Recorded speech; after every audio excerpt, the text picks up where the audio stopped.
ఎదుటివారి మంచిని కోరుకోవడంలోనే నీ మంచి అంతా ఉంది.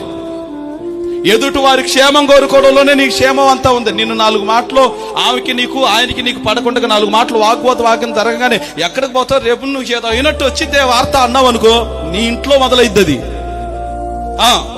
ఏది విత్తుతామో అదే కోస్తాం. నేను మీకు తల్లకిందులుగా తపస్సు చేయమని చెప్పను. ఈరోజు ఒకటే చెప్తాను, మీకు మంచి జరగాలంటే ఎదుటివారి మంచిని కోరుకోండి. మీరంతే. మీకు క్షేమం కలగాలంటే ఎదుటివారు క్షేమంగా ఉండాలని కోరుకోండి. మీకు మేలు కలగాలంటే ఎదుటివారి మేలును కోరుకునే వారిగా మీరుండండి. మొదట ఎక్కడి నుంచో మొదలవదు ఆశీర్వాదం, ఎక్కడి నుంచో మొదలవదు శాపం. అంత మన నోట్లో నుండే మొదలై బయటకు వచ్చింది, మన హృదయంలో నుండే బయటకు వచ్చింది. అది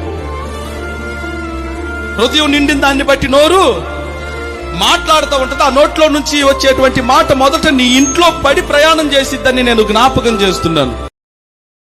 Download ShareChat.